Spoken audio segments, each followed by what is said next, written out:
हरिओम. आज शनिवार 14 डिसेंबर 2024, दत्त जयंती. सद्गुरू ब्रह्मचैतन्य गोंदवलेकर महाराजांच्या प्रवचनाचा आजचा हा भाग. नाम घेताना मनात एक परमेश्वरच पाहिजे. खरोखर भगवंताला आपल्या प्रेमाशिवाय दुसऱ्या कशाचीही गरज नाही. ते प्रेम आतून यायला पाहिजे, परंतु परमेश्वराबद्दलचं खरं प्रेमच उत्पन्न होत नाही, असा आपला अनुभव आहे की नाही.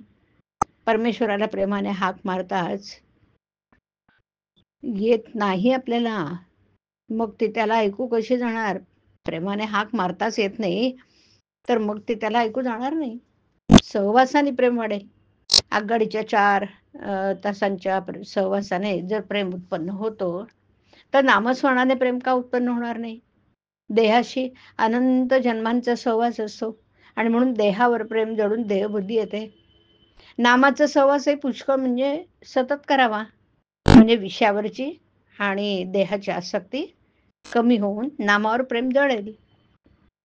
बायको मुलांच्या प्रेमाकरता आपण केवढा त्याग करतो, पण परमेश्वराच्या शाश्वत सुखाकरता क्षुद्र वासनांचा त्याग आपण का करत नाही? नाम घेत असताना मनात एक परमेश्वरच पाहिजे की नाही. दुसरी कोणतीच वृत्ती उठता कामा नये. तेच खरं नामस्मरण. विकार हे काही मुळात टाकाऊ नाहीत, ते भगवंतानंच दिलेत, म्हणून त्यांना जीवनात योग्य स्थान असलेलंच असेल. किंबहुना व्यवहारामध्ये विकारांची जरुरी आहे, मात्र विकारांना आपण सत्ता गाजवून वापरायला शिकवलं पाहिजे. विकारांनी आपल्यावर नाही सत्ता गाजवता कामा. समजा राजगिरा आणि भुईमुगाचे दाणे असे मिसळलेत, ते वेगळे करायचे असेल तर त्यातलं एक काढलं की दुसरं आपोआप शिल्लक राहणार आहे. शिवाय त्यामध्ये बाहेर काढायला जे सोपं आहे ते आपण काढतो. त्याप्रमाणे घ्यायला सोपं असलेलं भगवंताचं नाम आपण घेत गेल्याने विषयच आपोआप बाजूला पडेल. दाणे निवडून काढताना थोडासा राजगिरा जरी लागला तरी आपण तो झाडून टाकतो. त्याप्रमाणे भगवंताच्या अनुसंधानामध्ये नको असला तरी थोडा विषय येणारच, पण तो हवेपणाने भोगला नाही तर तो आपल्याला बाधक होणार नाही. सर्व संतांचं सांगणं एकच आहे, आणि ते असं की तू भगवंताचं अनुसंधान म्हणजे स्मरण ठेव, त्याने तुला सत्याचं ज्ञान होईल. भगवंताचं अनुसंधान याचा अर्थ असा की बाकीच्या गोष्टींकडे दुर्लक्ष झालं तरी चालेल, पण परमात्म्याचे विस्मरण होता कामा नाही.